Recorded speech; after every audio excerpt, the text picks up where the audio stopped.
Good evening and welcome to those of you who are joining us for the Troubled Waters Forum.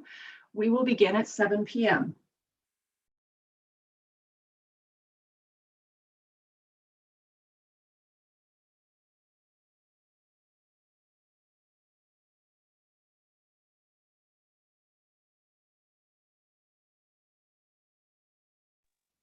Good evening and welcome to those of you joining us for the Troubled Waters Forum. We will begin in a moment or two.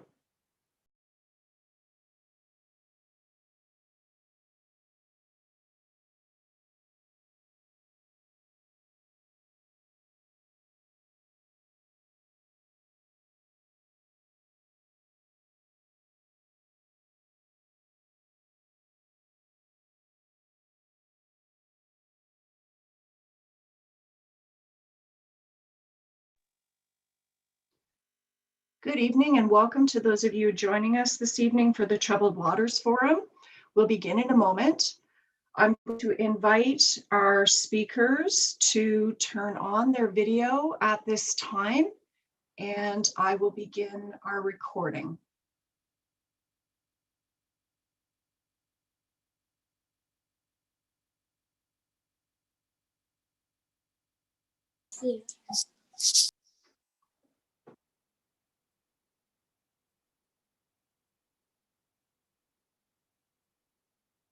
And we are ready to go. If I may invite Richard to start our event.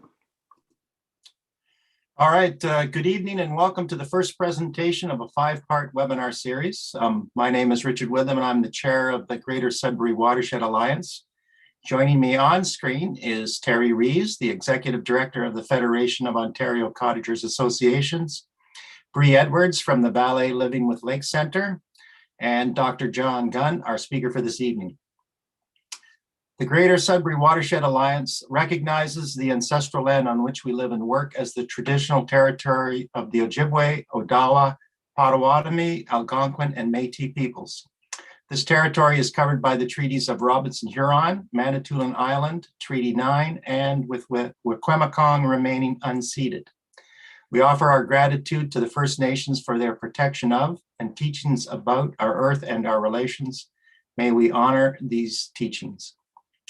We're recording all the webinars, and the links to the recordings will be posted on our respective websites so that those of you who are unable to join us this evening, and anyone else for that matter, will be able to still view the presentations. The Greater Sudbury Watershed Alliance acts to protect, promote, and advocate for improvements in water quality and healthy watersheds. We have representation from 22 lake and creek stewardships and 2 First Nations.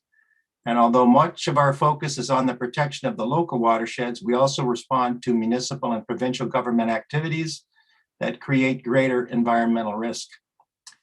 When COVID-19 forced the cancellation of our yearly in-person educational event, we decided to hold a virtual event and extend a broad invitation.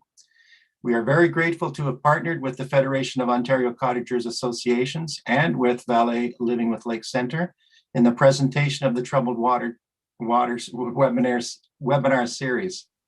All 3 organizations have worked very hard on the development, promotion, and delivery of this event.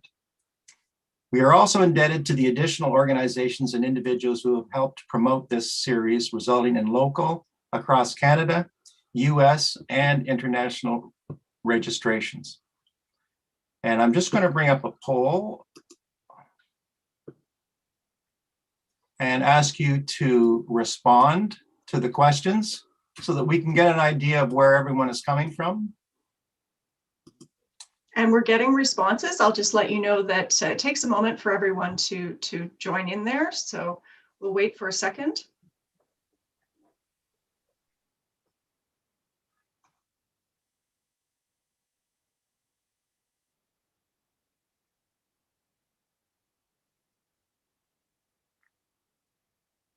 Are you sharing now, Michelle? Yes, I am, Richard. Can you see the result? Okay, so it looks like most of the people are from the Greater Sudbury area. We have a few from Northern Ontario, many from the South. Outside of Canada, 3 people from the USA and 2 people from an international location. I certainly hope your time zone is not too skewed and compared to ours. Thanks, Michelle.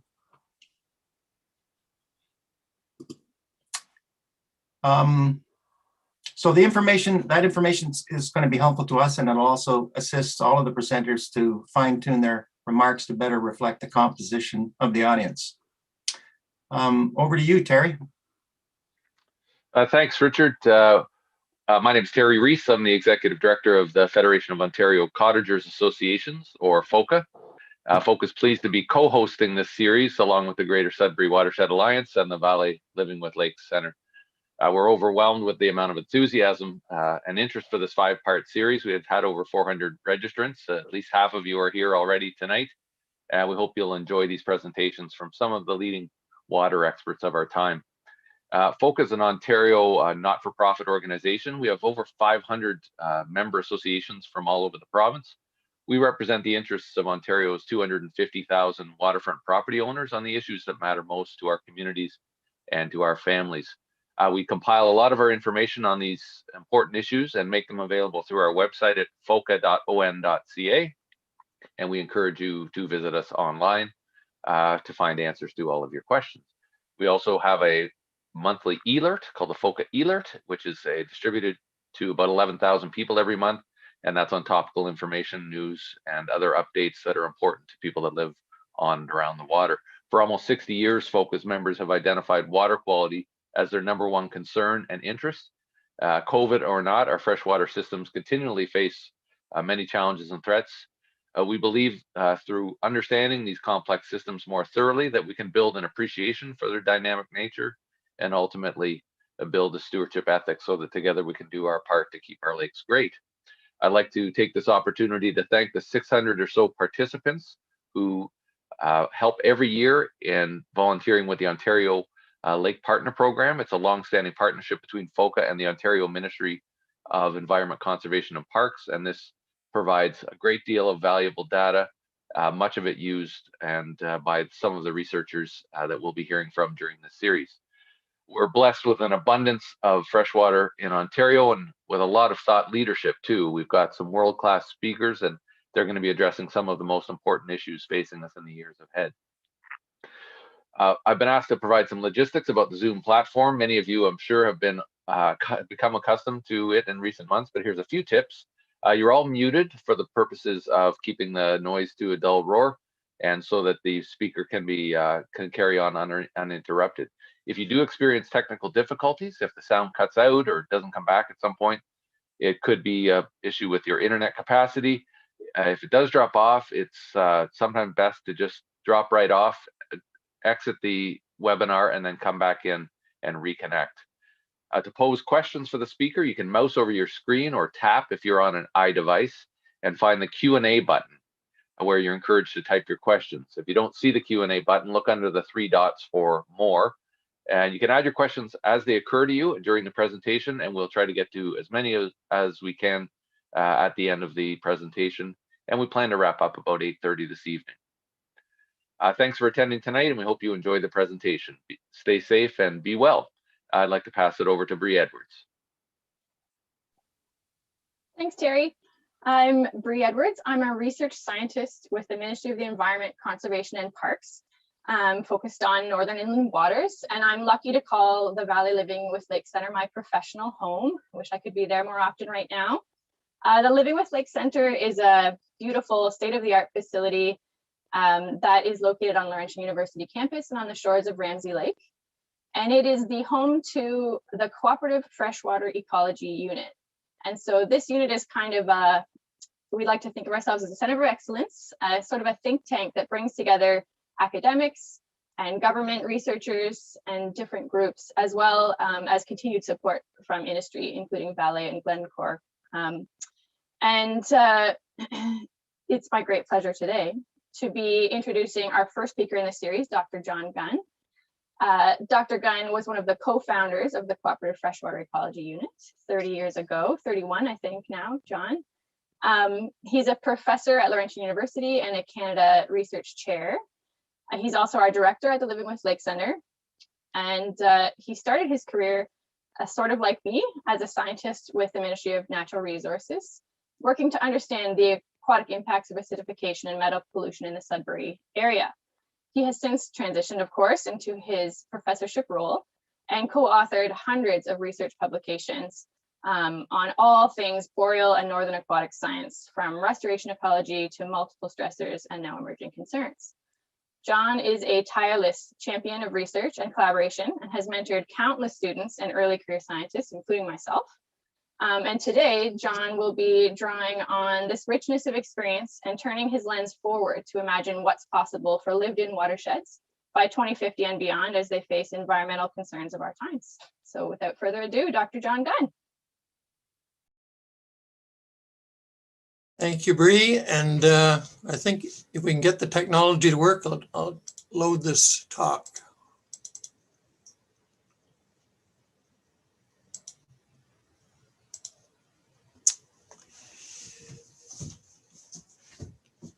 We are tonight going to step back from this troubled waters and also troubled times and imagine Sudbury in 30 years from now, assuming that we've done some things right and also consider if we've failed in some regards. But I've been inspired by a lot of people around me in Sudbury. Sudbury is a case history for tonight, but it's a model system for industrial cities around the world and is a big enough story that we'll focus mainly on Sudbury tonight.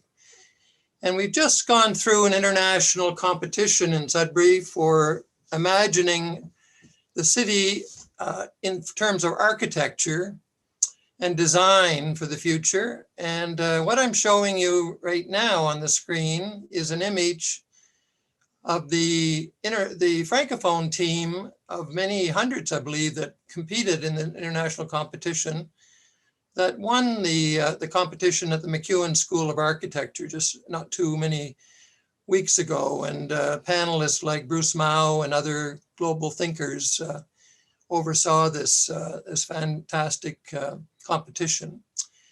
I've picked out of their collection of beautiful images, an image that I found interesting, and it'll be familiar to many others. It happens to be where they imagine the downtown in the Memorial Park to look like in 30 years. The rest of the design is a city with electrical vehicles. It's a city mainly of massive wood construction. They imagined the future of being largely carbon storage in the form of wood construction, but we'll touch a little bit on that tonight. But when I was struck by this picture, for those that know the site, they have imagined that we will daylight Junction Creek, which is currently buried underneath the city. And the term seve refers to sap, or the thawing of the hardened landscape, bringing nature into the city. But I know a little bit about Junction Creek, so I didn't criticize this design, but I think now they might have added one more element to it. And that is brook trout in the downtown of Sudbury. And this was the dream now 30 years ago of an award-winning conservation group, the Junction Creek Stewardship Committee. And they had the crazy idea, I think I was one of them, that you could take one of the most polluted streams entering the Great Lakes. It actually left a major signature metal deposit at the mouth of the Spanish River that one of our last speakers, John Small, started his career on. But this was a sewage deposit. This was a horrendous stream. And today, many years later, it does indeed support brook trout in the downtown area. But I do have to step back and think about some reality checks at this point. This stream was covered because in the last 100 years, 28 people drowned in this site from flash floods because of poorly managed watersheds. The last person to drown in this stream was 2008. And if we step back away from the stream itself and think about the headwaters and how we will have to manage those into the future, some serious issues start to come to mind. There are indeed some troubled waters that we will have to address and be innovative in solving. So if we step back away from that location, in the bottom, we realize that the drainage going through the city of Sudbury drains one of the largest waste mine storage areas in the world. The Coppercliff tailings area draining through Nolan Creek enters the headwaters of this, and the expansion is a picture of the lime plant. That this stream can only effectively be neutralized with continuous lime addition. So how are we going to manage that into the future? North of the city is the Ponderosa wetland that regulates the floods as well as the dams above there. And this area is under heavy development pressure, people wanting to drain it literally at this as we speak.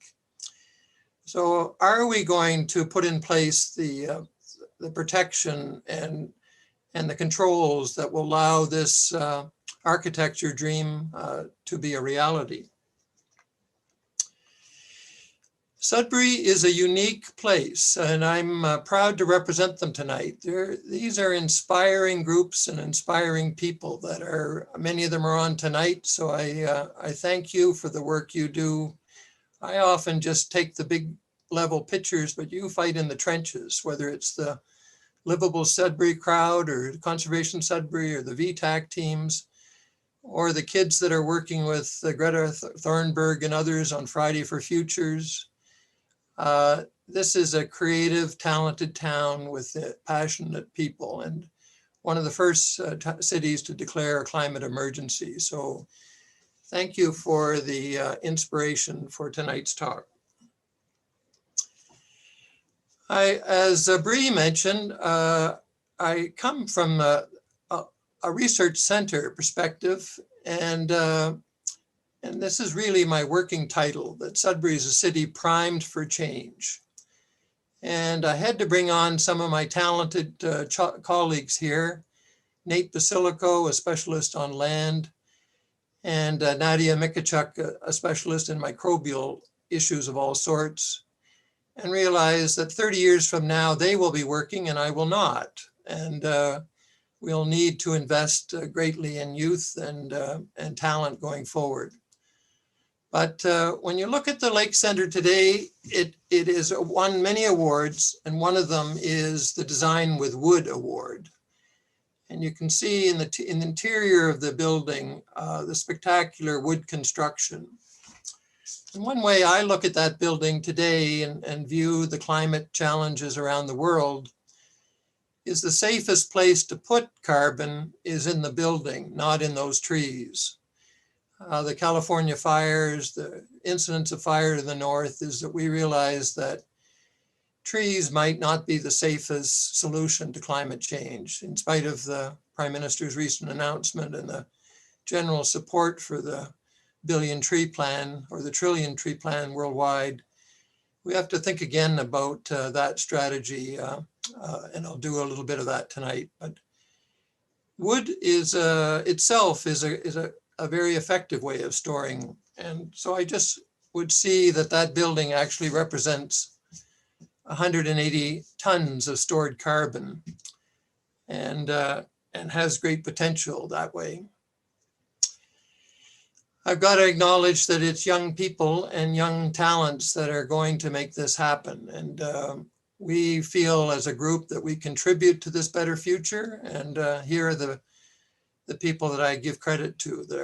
We're helping to train, but they're bringing their own talents of critical thinking, elite science communicators and innovators. And they are represented here tonight. So for those that aren't aware, we're entering in on June the 5th of this year, the UN Decade of Restoration, where the world has to move forward with dealing with both climate change and the biodiversity loss.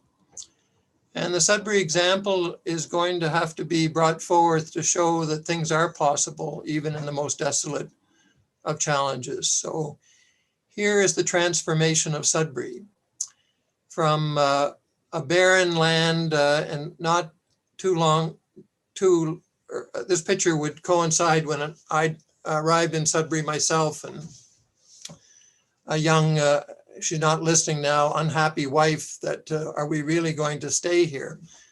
But Sudbury looks like this today, a remarkably clean city. And today the superstack in the background is slowly being torn down. In a very few years, there will be no superstack. But when we look at the two views of Sudbury, you can see the work of the community and the work of clean air, and you realize the greenery provides great value to the city. And these are some of the attributes of the forest. Those horrible floods that killed that many people are dampened by these forests. Clean water, clean air, erosion control. Of course, the habitat is in support of biodiversity, and then at many local levels and at larger landscape levels, shading and cooling, changing wind patterns, and then producing products in the climate future, biomass fuels and other products. And carbon offsets. I won't call for a quiz, but I'll ask for a mental quiz, and I can see if I can pick up the number from you. So if you look at this landscape today and you compare it to the Sudbury emissions, I'll give you a little hint. The mining industry doesn't produce very many carbon CO2 units. Much of the production of that is from homes and fossil fuel burning. But if you look at the vast forest that's been planted and 10 million trees, do you think on an annual basis, those trees take up 2%, 10%, 20%, or 50%, or maybe 80% of the annual emissions of the city? You can submit that, but I'll give you the answer right now. It's about 2%. So all of this vast forestry only absorbs about 2% of the annual emissions of that city.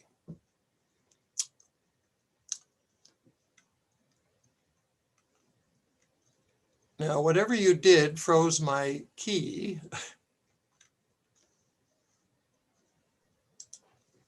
Sorry about that. All right.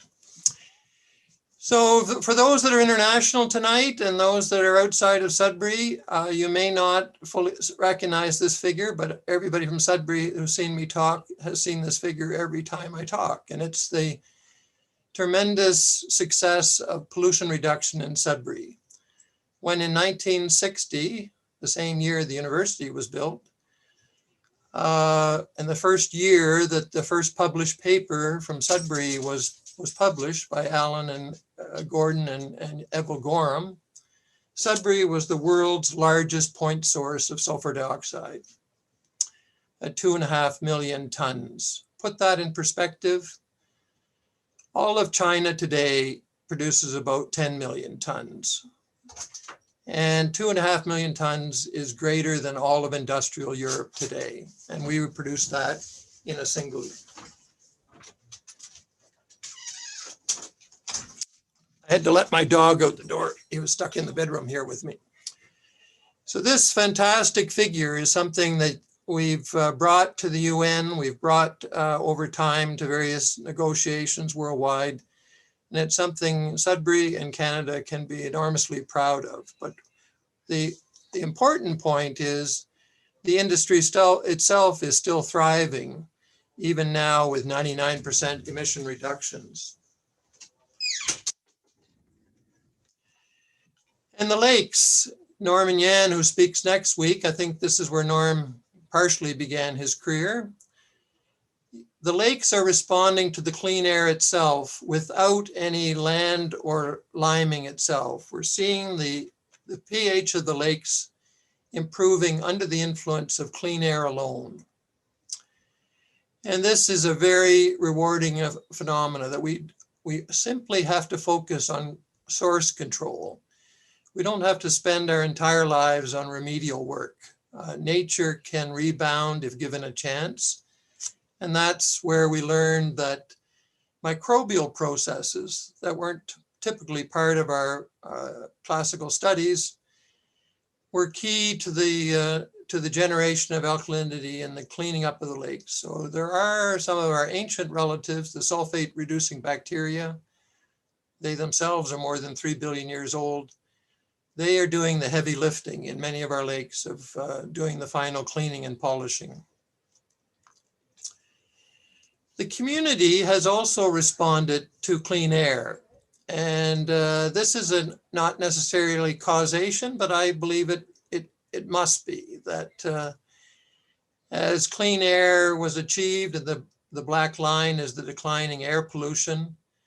Look at the way the community responded, building a science center, going to the United Nations and winning the Earth Summit Award for their regreening work, creating an underground snow lab for neutrino, 2 more community colleges, the 4th largest film festival in Canada, Science North, Ontario's top tourist destination, and to win a Nobel Prize in an old mining shaft in Canada's Happy City. So clean air and source control is the basis for rejuvenation of many industrial cities. And some of our Russian colleagues were confirming that they're making major improvements in air quality and expect this sort of community response as well. An issue is always economics. And here is a tremendous figure. This represents the Glencore company in Sudbury, showing in yellow as air pollution reduces, their nickel production actually increases. So modernization, innovation, it starts with good government. It starts with good regulations and fair treatment of industries. It calls on what's called the Michael Porter hypothesis, that competition and regulations can force innovation to the benefit of the company. It's like our parents telling you it's good for you, and you don't know it till you've done it.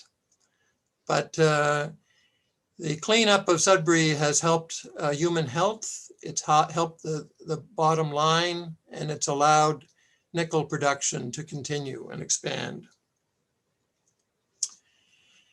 Tonight, I'm going to think of the Sudbury story from an ecological point of view, taking on some perspectives that on disturbance ecology and the connectivity of the systems, and nutrient and elemental cycling, and share those with you. So we've gone through some pretty rough times. We're in a really rough time now in all ways, financially, medically. Can disturbance rejuvenate a city? Can we come out of this determined to fix some of the underlying problems, including the climate issues? And then to use the Sudbury example, there are massive disturbances here, and the city itself is the result of a meteorite impact. The city was ground down by glaciers. The city was the home for the largest mining complex on Earth and one of the biggest polluters on Earth. And now it's the impact of climate change. But the meteorite, if you take a somewhat positive spin on these things, the meteorite created one of the largest and most valuable ore bodies on Earth, the Sudbury Basin. The glacier scoured out 330 lakes to create the city of lakes, and all the tourists and 15% of people live on lakes as a result of the glaciers. and their grinding action that they come through here. Climate change is a terrible threat, but will the city respond with as the architects thought, with a new design with wood, a new climate capture technologies? And will the mining industry be the source of the e-economy metals that will run the autonomous vehicles and create the batteries that will eliminate the need for fossil fuel? Well, from the connectivity point of view, we've learned a few things already. We started our careers in silos where the water people worked in the lakes and the land people worked on the land and never went to the same meetings. And over time, we realized that land reclamation was having dramatic effects on lakes. So as time went on, and this is an example of Silver Lake, where the land reclamation and the source control reduced the trace contaminants in this lake. We, in 1995, Bill Keller and I classified it as the most atmospherically polluted metal contaminated lake we knew of in the world, where copper was at 0.5 milligram and nickel was over 1 milligram per liter, and the acidity was down near 4. So, but today it is the home of fathead minnows, one of the most sensitive species. And this is a combination of designing reclamation work in a watershed perspective so that you get the benefit of downstream effects. And the VTAC committee works in that fashion now, and many of the other groups do. Now, one of the elements of the city that we didn't know too much about was the role of organics from the land. And to simplify things, I call what is called dissolved organic carbon forest tea. Because when you take a tea bag and you add warm water, the brown color coming out is tea. When you put a forest and organic material on the land and you add warm water, what comes out is dissolved organic carbon. But this growing forest and return of organic matter to the water has magical properties in the city that it detoxifies and binds up the residual metals. So the forest is giving us a medicine, if you would, that is binding up. And maybe it's true that people can live on tea alone. I think a few crackers thrown in there is good though. And oddly enough, some of the pollutants are in the sweet spot where one pollutant is currently protecting us from another. And that one is the magical effect of selenium in Sudbury, where if you go to cottage country in Algonquin Park, you'll find the mercury levels in fish are higher than beside the superstack in Sudbury in an industrial land. They're higher in the fish, but they're not necessarily higher in the water. And they're not higher in the air, the source is coming in. But because mercury is interfered in its uptake into the animal by selenium, that's why selenium appears in your supplements, in your Costco supplements you take. It helps block the uptake of mercury. And right now we're in a sweet spot where what is a toxicant at higher concentration is blocks mercury at current levels. Now, we don't know whether that will persist into the long-term future because selenium is going down as we clean up the smelter. So we may lose some of the protective effects of that, but I hope in the meantime we will have eliminated the use of fossil fuels in the world because that is the major source of mercury. So when we're talking about fossil fuel reduction, coal in particular for carbon, it's also the source of mercury. So you get a benefit from that. Now, trees have some other magical features. The climate in Sudbury is warming, but as we've added more and more trees, we've changed the surface winds. That on the lake that I showed you, Clearwater Lake, in a study, Norm and a student who's now a prof at Cambridge University, He showed the surface winds was declining by 35% as the trees were changing the texture of the land and slowing down wind. Slowing down the warming, forcing effect of warm wind so much that the overall temperature of the lake declined. Oddly enough, yes, as climate was warming, the average temperature in the lake was declining through the protective effect of one, the physical features of the trees, and two, this forest tea, this organic material flowing into the lakes, which was shading the bottom waters from sunlight and keeping them cold, to the point that off to the left-hand side is a picture of the first lake trout in 50 years to return to the downtown lakes of Sudbury and naturally reproduced. An Arctic relic is now reproducing in climate warming Sudbury. But that can't go on forever, and we can't allow that warming to continue because we will overwhelm the system. The trees are also linked to the food web in the lakes that we didn't know before, and this is just introducing some of the basic science that these disturbed ecosystems can provide. So as trees release their energy and organic material, it feeds up to the system, and we were able to show that fish in this Nature of Things episode called What Trees Talk About. I think they talk about the fact that they're feeding fish and that fish are bigger in areas that are benefiting from trees. And you prove that by looking at the growth rings in these tiny fish that are related to those trees. But the climate impacts are real and scary. And one of the pictures in there is my own house that I have to vacate at the end of this month because of the ice damage here. The extreme events that are hitting Sudbury with these floods are, with rain on snow, are going to come and are going to be far more severe in the future.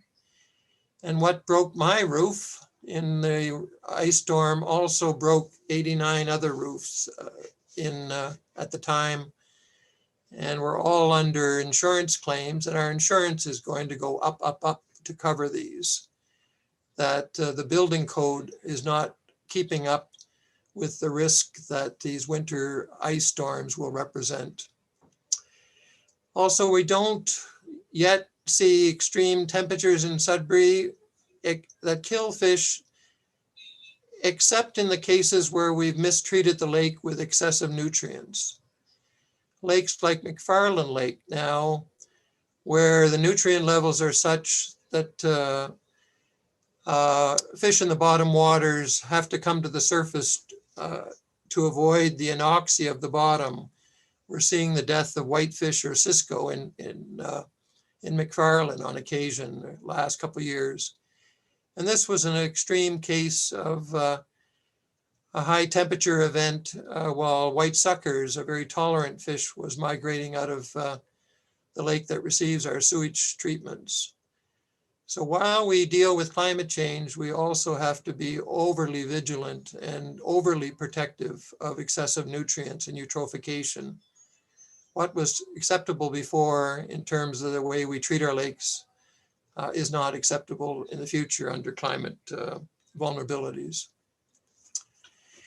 The main thing that most people will see is not those deaths, but they will see the switching of species and the invasion of the area with warm water species. And when I first arrived in Sudbury, we were at about the northern limit to where smallmouth bass could reproduce and produce a young that's large enough to overwinter without feeding. Now smallmouth bass are up to the James Bay coast and invading the rivers going into the subarctic. And when smallmouth bass invade other lakes, they live in the epilimnion. Their temperature tolerance is up to 30 degrees, and so they can live where most of the prey species live, the small minnows and such.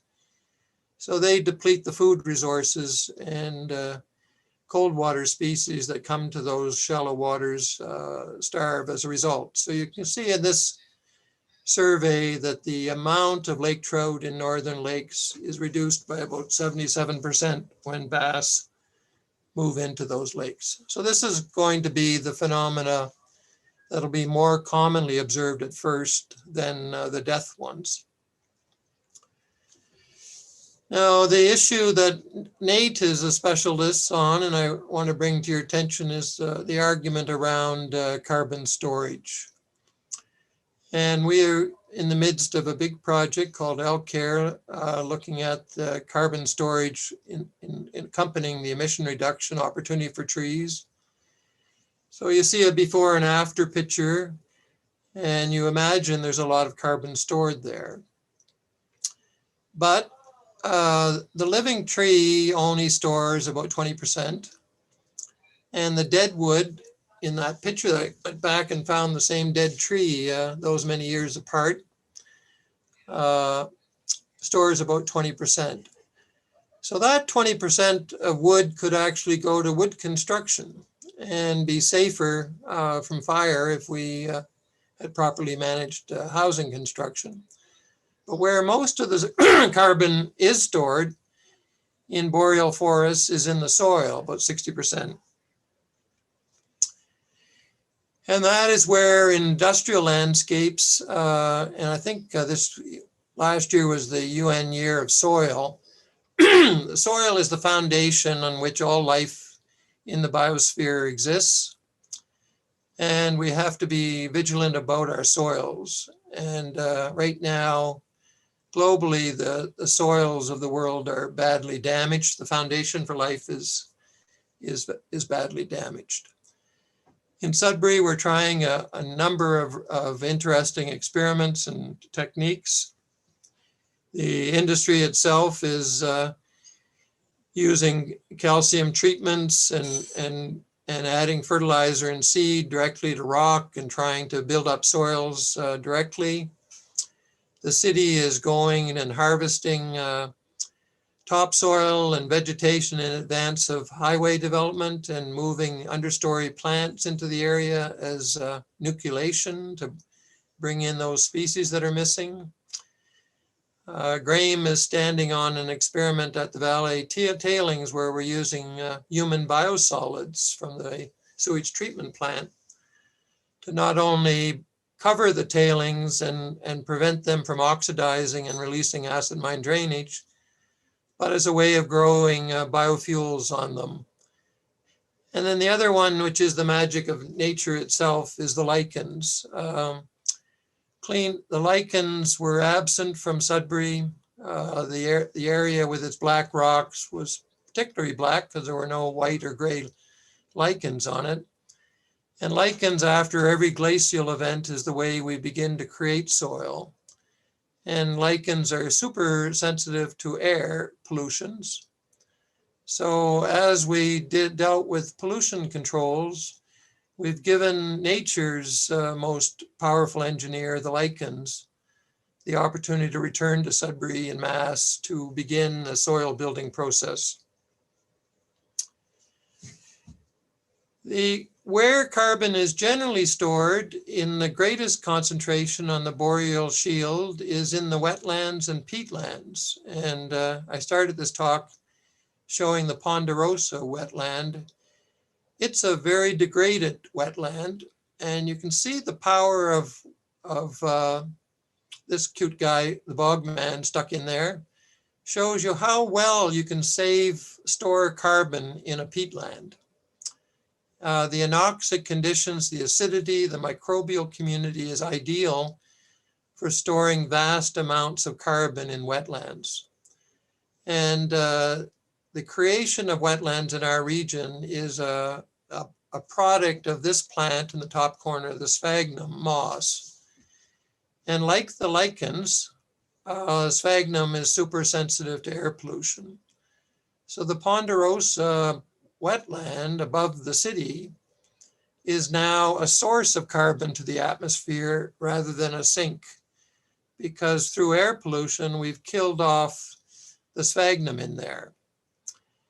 So if we leave wetlands sphagnum free, they will be a serious source of methane and CO2 to the atmosphere. And that vast storage of carbon, like the permafrost of the north, is on its way into the atmosphere. So we're experimenting with ways of restoring peatland. There's lots of wonderful research in Laval and other places in Canada about peatland restoration. And we have some really promising work going on in Sudbury. Mike Waddington's group from McMaster is contributing to this with Peter Beckett and Nate Basilico and others. And the survey that was just reported the other day was very promising that sphagnum is now coming back on many of the damaged wetlands. If we consider mining and the legacy of mining, we have to accept the fact that we've done an awful lot of damage in mining around the world, in the old technology of mining. And a lot of it resides now with the public purse. There's 5,000 abandoned mine sites that you and I as taxpayers are responsible for. The owners are long since gone. Current practices, the companies are bonded, that they have to open a closure plan before they open a mine, and they have to have money in the bank to do that work. So we're in much better shape today than in the past, but we're still left with vast numbers of abandoned mines.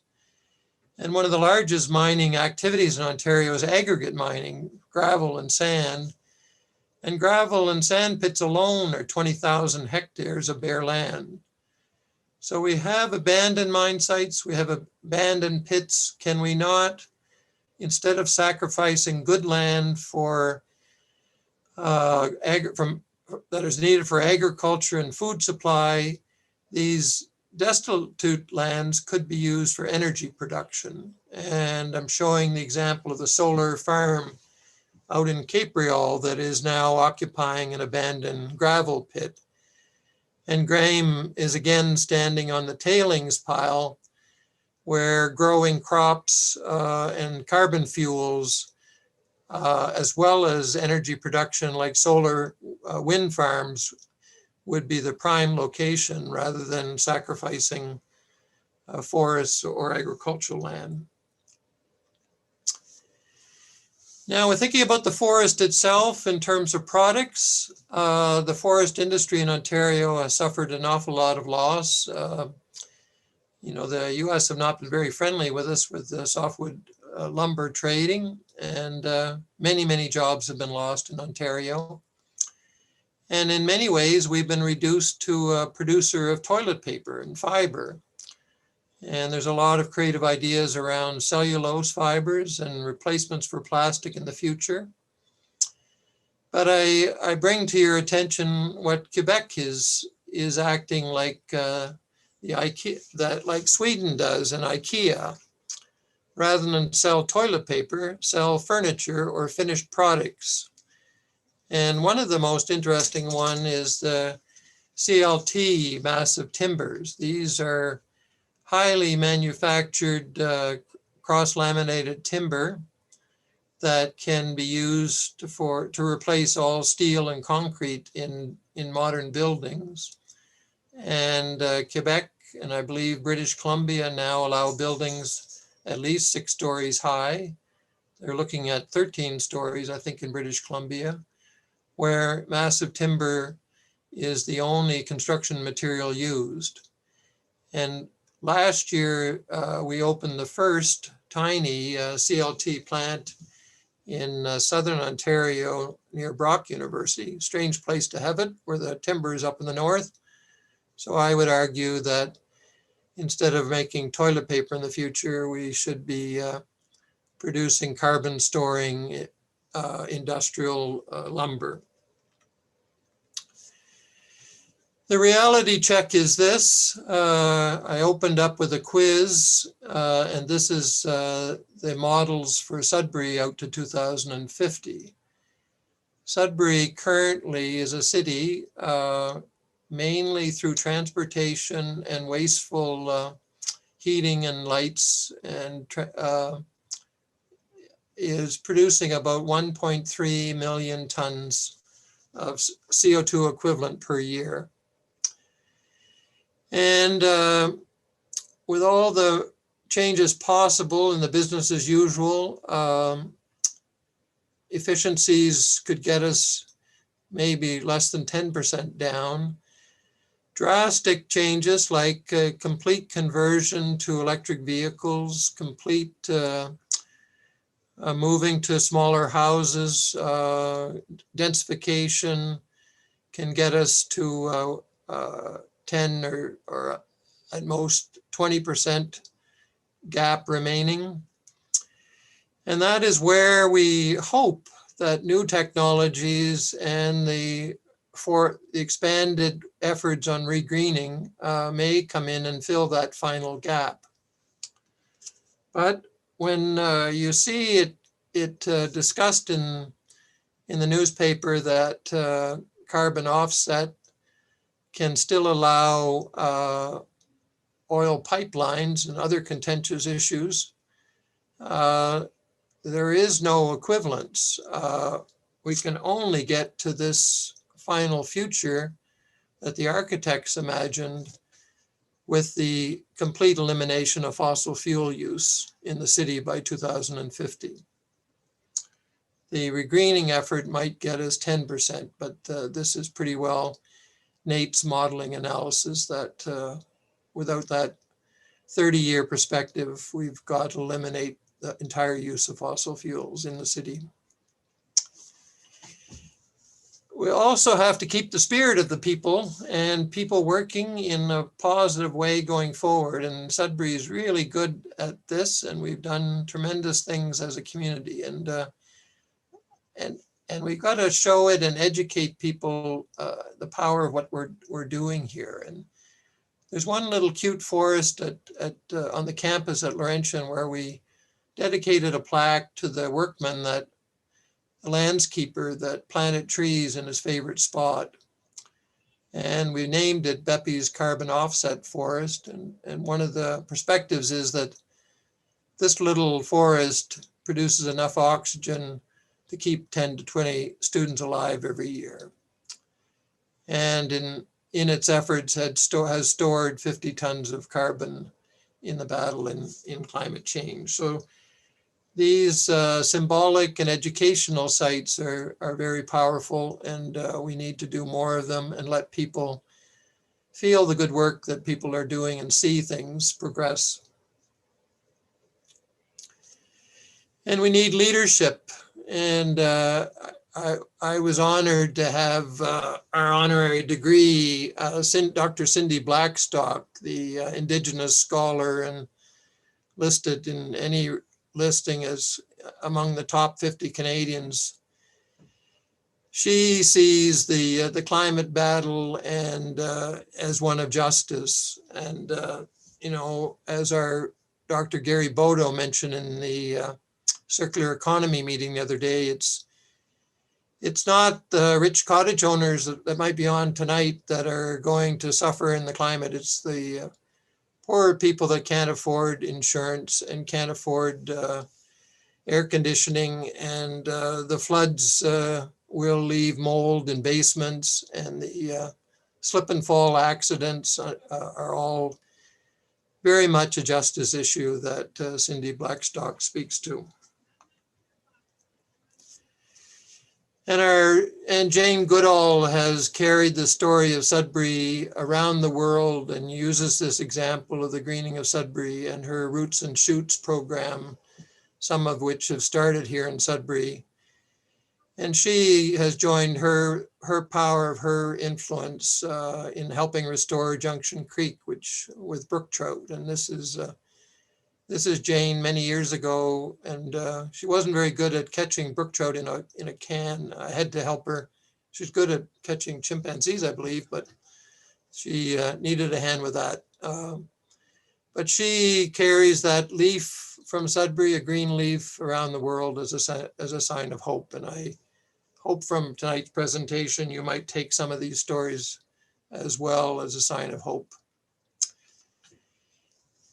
I'm just about finished, but I wanted you to look at Ed Potinsky's, the famous landscape architect or photographer for Canada, who wrote and directed the Anthropocene. This is his famous picture from Sudbury, and I was going to ask you to do another quiz for me, a mental quiz. So what words come to your mind when you look at this picture of the tailings, the Copper Cliff tailings? Did I hear disaster, moonscape? I heard all those words. No, you don't. I hear them now. Yes. What I see after Nadia's told me what I'm looking at is the word bountiful life and alternate energy. And something that's not an insurmountable problem, but perhaps part of the solution. And that is the same microbial communities that taught us how much acid Clearwater Lake could absorb and how much the microbes themselves could deal with. The sulfur and iron oxidizing bacteria is what you're looking at. You're looking at the explosion of life creating these iron colors, similar to a red sockeye salmon run coming into a West Coast river. This is life in all its bounty, but it's a different form of life. Probably the most oldest form of life, where the alternate energy is iron. And as our members of parliament like to explain it to the public, these creatures can eat iron and pee out copper and nickel into solution that can then be commercially harvested by electroplating. And we sit with a vast supply of waste in Sudbury. The waste pile you're looking at there now, not only through the metabolism of these organisms, draws CO2 from the atmosphere, not in huge amounts, but it's a net accumulator. But that landscape in its waste pile has $7 to $8 billion worth of leftover nickel and similar billions of other metals that are needed for the economy. And we need to genetically engineer these ancient relatives to harvest those materials for us. And instead of opening all the new mining sites that might be needed in the future. So putting our mind around this idea that waste and the circular economy, that what is one waste has to be the product for another industry. One of the things that this waste research has shown us is there are unusually valuable products in extreme environments. One is the algae that appear at abandoned mine sites. These algae make their living by resisting the pollutants around them. And the way they do that is building up thicker and thicker lipid walls. And those lipid walls allow algae to adapt to extreme environments. But lipid is the source of clean fuels. So this researcher and some of her other team members have been able to find extreme algae that produce extreme amounts of lipid that can be used as a clean fuel in underground vehicles, eliminating the need for fossil fuels.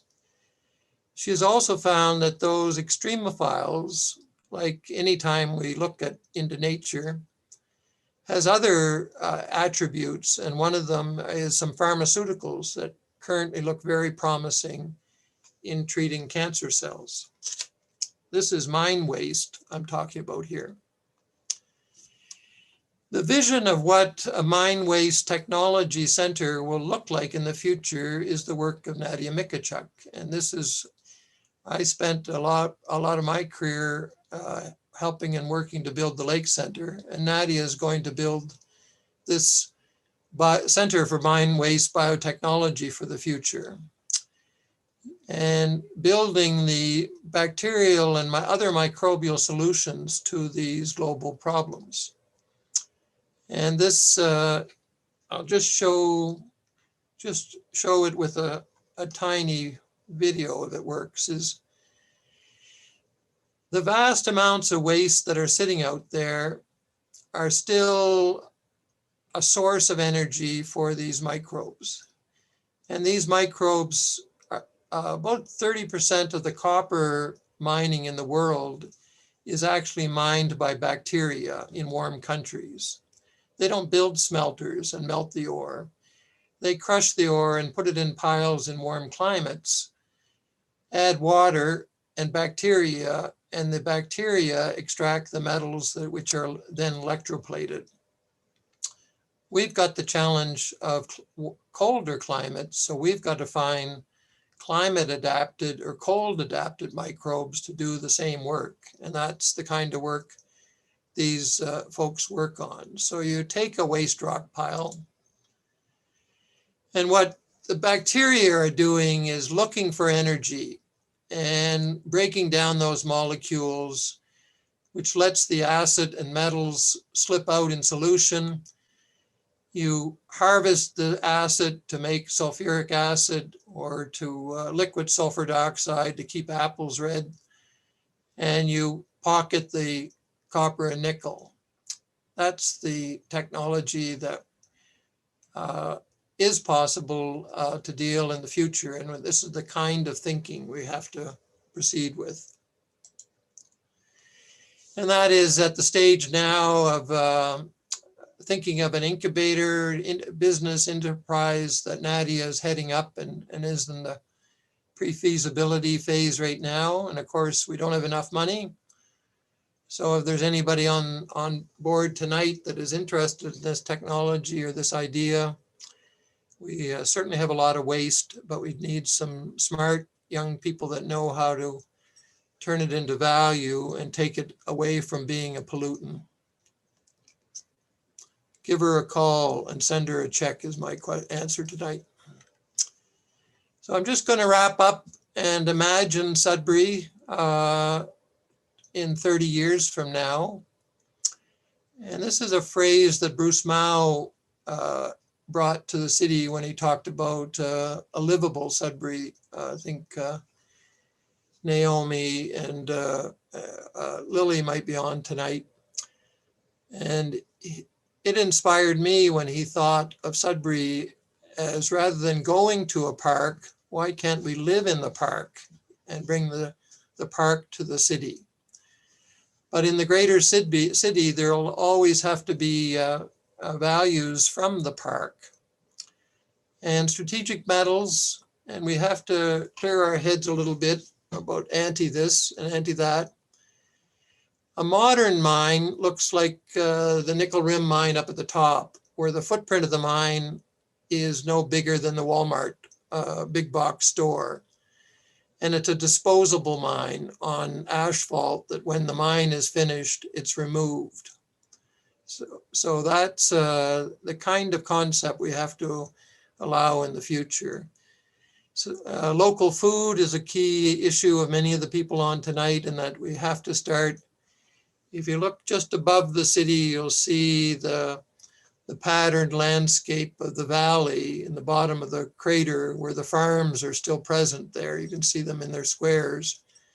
We've got to increase our food production and the same with sustainable forestry. We're not going to be cutting down the regreening trees right away, but the larger area of Sudbury is still a commercial forestry area, and it has to be done in a way that is sustainable, and that wood has to be used effectively in carbon storage. Biomining is something I hope is new to you tonight, but it's something that is part of the future. And then depending on where we are with government and where the price of carbon will be in the future, it can't stay at the level it is now. It has to rise up to European levels in the 100 to 150 level to make many of the technologies feasible for carbon storage. But we do need to find ways of storing carbon in concrete and wood and other safe places, including trees, yes, as many as we can, of course. So that's my fun of tonight of imagining the future. I hope I'm alive to see it, and I hope some people are here to make it happen. So this is the campus we're at, a lovely campus with 5 lakes, and that's a picture of the Living with Lake Center that we're so proud of for its green features, but more so the kind of young people and the quality of the research that gets attracted to the site. So thank you very much.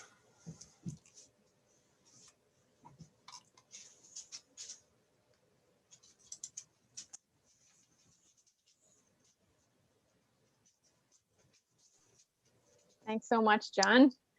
Just took me a second to get myself unmuted there. So I'm going to handle the Q&A period.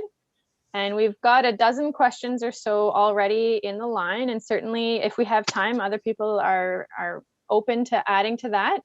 Please go for it. And anything that doesn't get addressed live today, we can always follow up with John virtually later.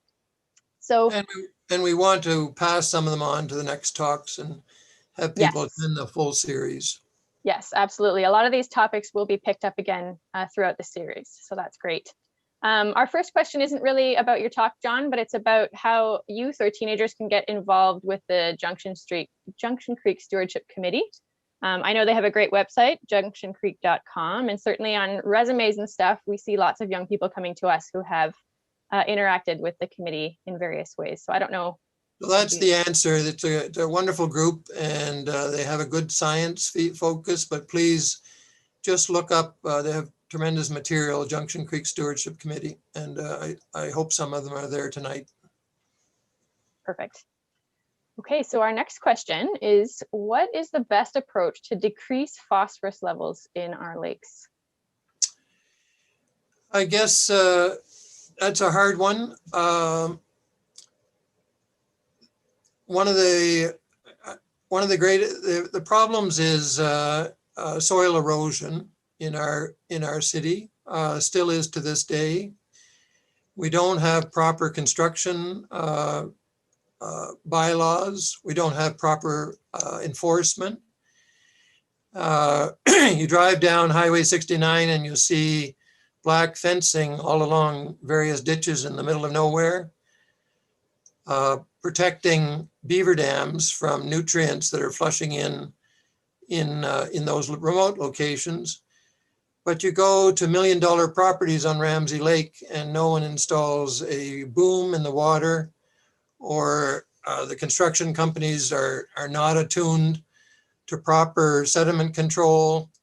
And I would think strict enforcement of better building codes around lakes, in addition to the final full elimination of phosphorus-rich fertilizers in the city. There's no reason that we have to have those. And the agreement of the lake residents to the elimination of lawns is just let it go, sit on the deck, drink a beer, don't cut the grass, don't even have grass. Just avoid the whole phosphorus issue. But it's a very difficult issue if we don't manage erosion first. Awesome. The next question is probably a little bit connected. It's from Terry. He said how you showed that emission reductions are so important in allowing nature to rebound. And what about when you add other types of actions like intact shoreline, better vegetated community, and their effects on in-lake conditions? Yeah, everything is added on top of that. We start with source control, whether it's runoff from construction sites, whether it's the drainage systems that most people have no idea where materials go in storm drains. Our city is completely, and storm drains are a direct input to the lakes. So lake associations should find out where all their storm drains are, monitor those drains, because those are usually the hot spots But every incremental benefit adds to the value of that, and shoreline protection we should follow the rules that were set in the Lake Simcoe Act and try our best to get to 30 meters of undisturbed shoreline. So we want setbacks of septic tanks to be further back than that, but we'll try our best to get a minimum of 30 meters. Okay, one more from Terry. With DOCs or dissolved organic carbon's importance in binding up metals, retaining wetlands on landscapes seem to be also doubly important. Sort of a statement, but also a question. Hugely important to protect our wetlands for every purpose, that they're not only a source of a habitat, they regulate water levels. They do produce DOC, but their main, they're absorbing nutrients. So we really need to be very, very protective of wetlands. Seems to be the nature's best solution around our lakes is the wetlands. All right. Our next question, what is the relationship between bass and roads? Something you and I have talked about a lot, John. Yeah, bass and roads is you and I, is that, and I fear that our use of nature, we all need to go there.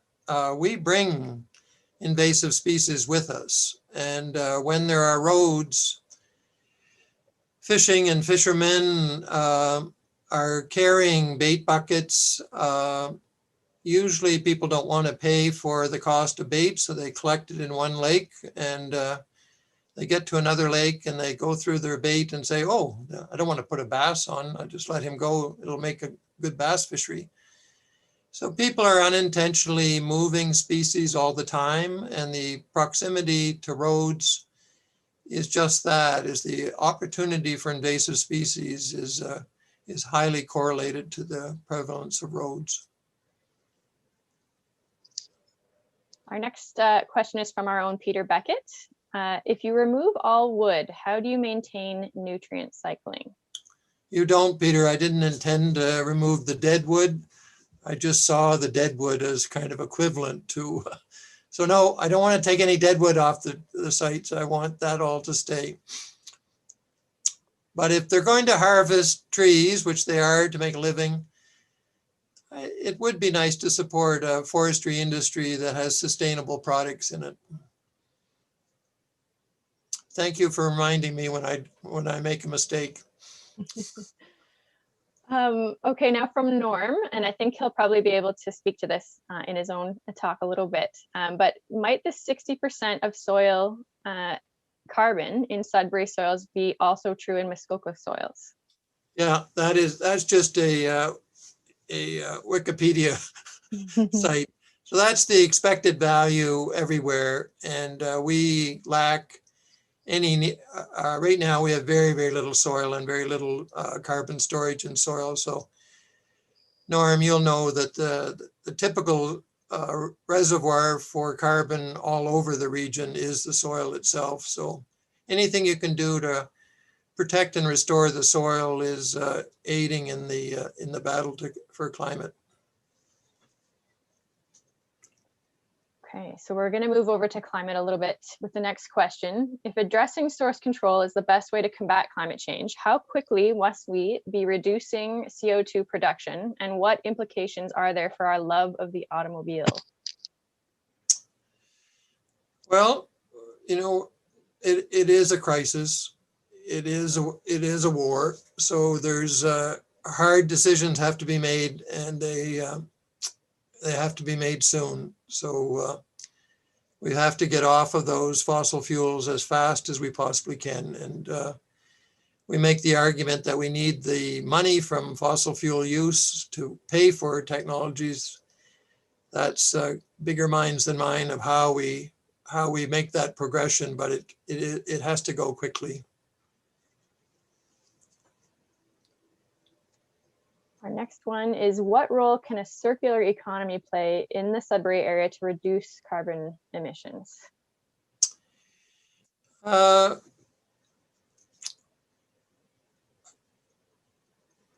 Well, the type of, for instance, the type of mining we're talking about is a low carbon, waste products have already expended a great deal of fossil fuel energy or in their creation. So we eliminate that if we can use that as a product stream to the next site. Think of it in terms of off gases from the landfill site is we should be capturing that and using that as a natural gas source to heat homes. So there's a whole, if you start to think of nature as not producing waste, but we produced vast amounts of waste. Any waste product you can think of in Sudbury should have in time should be part of the supply chain to something else, and that's the sense of what a circular economy is, that products remain in the region but are transformed. And one of the beauties of metals is metals are indestructible, largely indestructible. So, they can be brought back into production. The smelter can absorb vast amounts of waste. It can take batteries, it can take catalytic converters, and a lot of e-waste can be harvested and used as a fuel. So I think if we all wrap our heads around the circular economy idea, there's a lot of new industries that could take up and create great new jobs for young people and entrepreneurs. Okay. Our next question goes back to the importance of wetlands. And if protections are being removed from provincially significant wetlands, what happens to carbon storage? Nothing good. If we're letting our governments diminish our protection, we're putting our next generation at risk.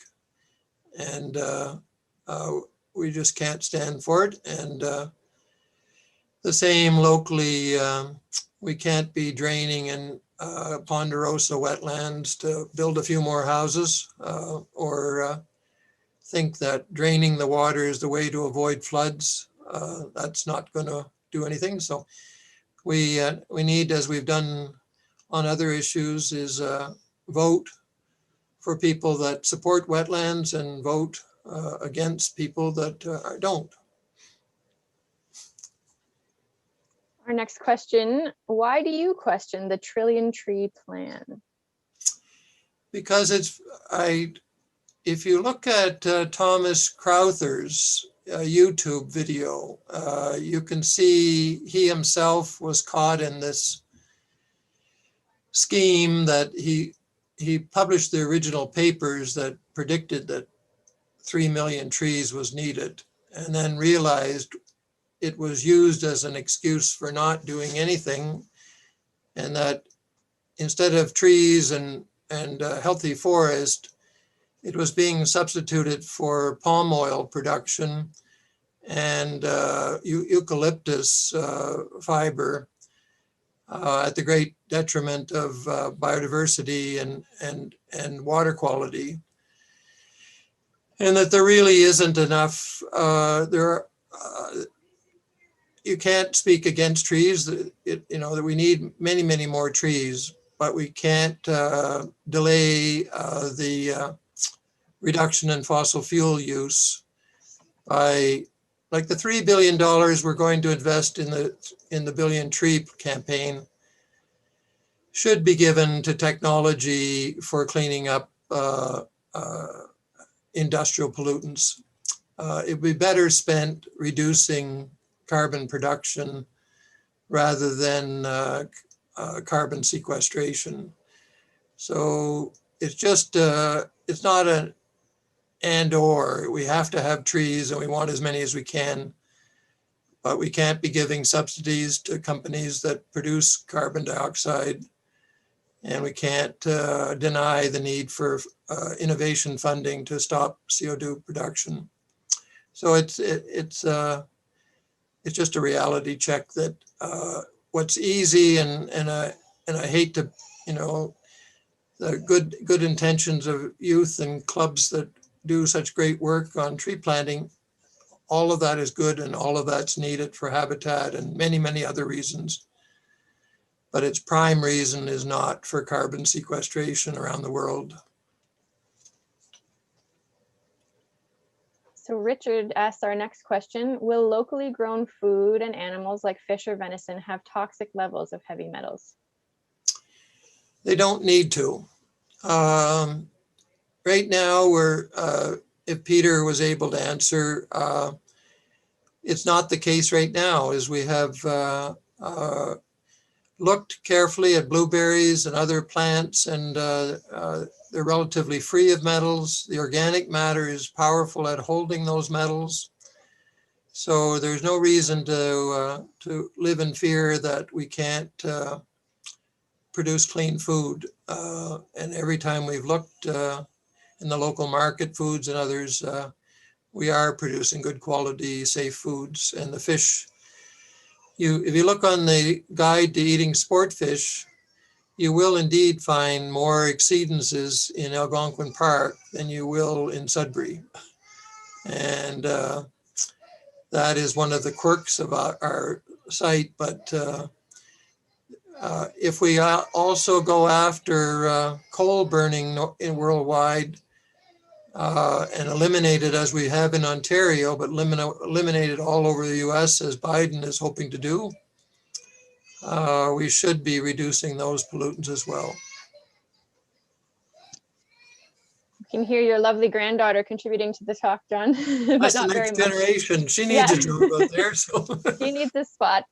with Okay. COVID, I've got another family living in my house, even though I've got a broken roof. Such are the times. What is Sudbury doing to export the vast industrial expertise about reclamation and the new economy?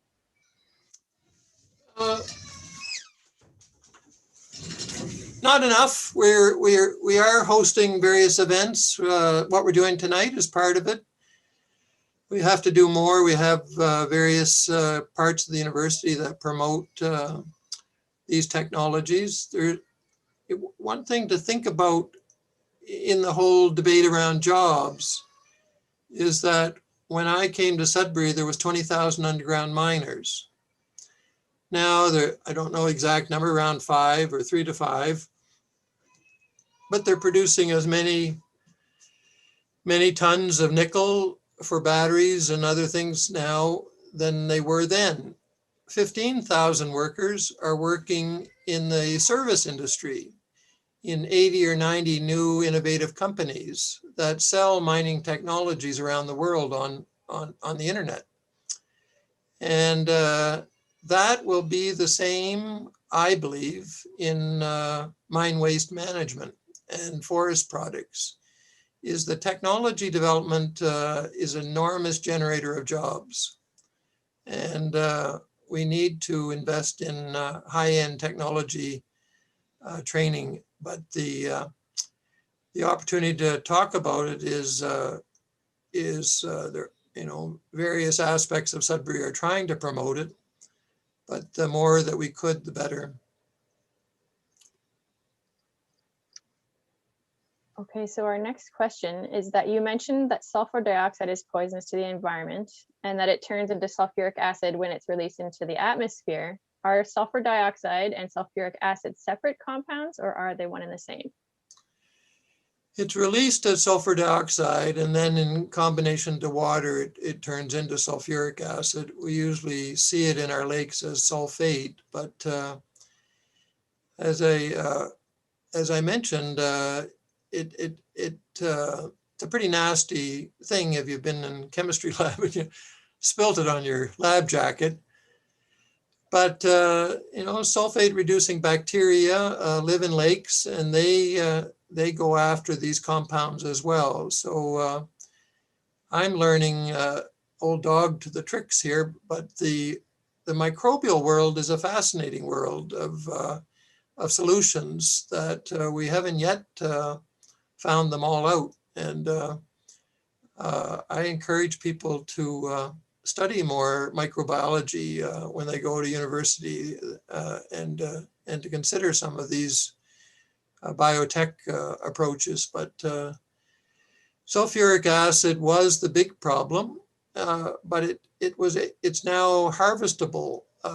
When you look at superstack, it's been replaced with a tiny little white stack that shows up over the hill, but that's connected to an acid plant.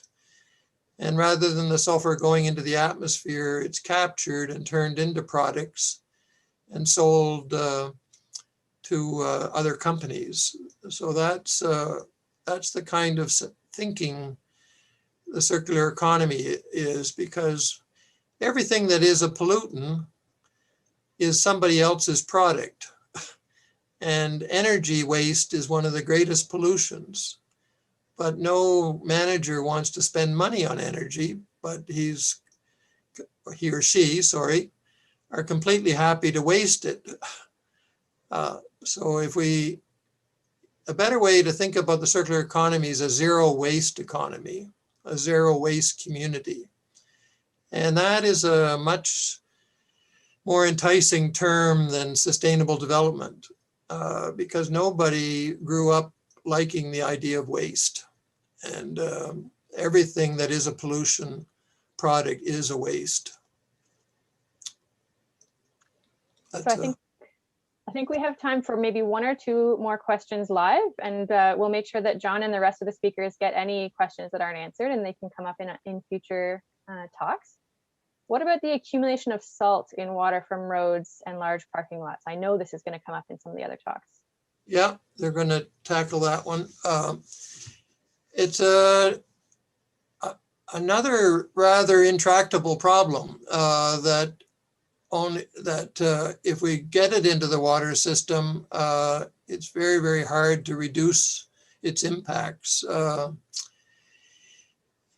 When road salts are rising as they are in Ramsey or Nepewan, they're also a signal that land practices are poor. It's almost a tracer of bad practices on the land, because that's where the salt is coming from by way of drainage. So it can, the most permanent solution is dilution of road salt, is cleaner water, cleaner rain. A lake like Nepewan might take 3 to 5 years to flush itself out. So if we're flushing lakes with cleaner water with less salt in them, in time we're going to reduce it. But it's very difficult to deal with in solution right now. So it's an issue where we just have to, like sulfur to the atmosphere and use of fossil fuels, we just have to call a halt to it. So we'll go for one more question. We'll have to answer it fairly quickly, but it's interesting. Is gray water from boats still allowed to be dumped in lakes? I don't know what the rules are with gray water in boats, so that's the answer. Okay. Well, I think we should leave the question period there. Somebody from the cottage country area would know that one. So it's a pleasure to meet with everybody tonight. I hope some of this was helpful. Well, this brings us to the end of our session tonight. I thought that we had allowed enough time for questions, but obviously I think there's still 17 open. So I'm pretty amazed at how many questions came in, and I'm sorry we weren't able to answer all of them. Perhaps another night. I'd like to thank all the people who contributed to this webinar, the audience and their questions, those working the production back end, Terry Reese from FOCA, Brie Edwards from Ballet Living with Lake Center, and particularly our speaker, Dr. John Gunn. An insightful and comprehensive presentation that has provided us with much to consider as we endeavor to respond positively to the climate crisis. Thanks, John. Thank you. When you leave the webinar today, you're going to be linked to a survey. We welcome any feedback you can provide about this presentation. And I want to remind people that The presentation next week at the same time, using the same URL, will be by Dr. Norman Yan, and his presentation is entitled From Fireplace to Pancakes, Solving the Widespread Problem of Calcium Decline in Ontario, Starting in Sugar Bushes. We welcome your participation in this event. Please stay safe by following the COVID regulations in your area, and good night.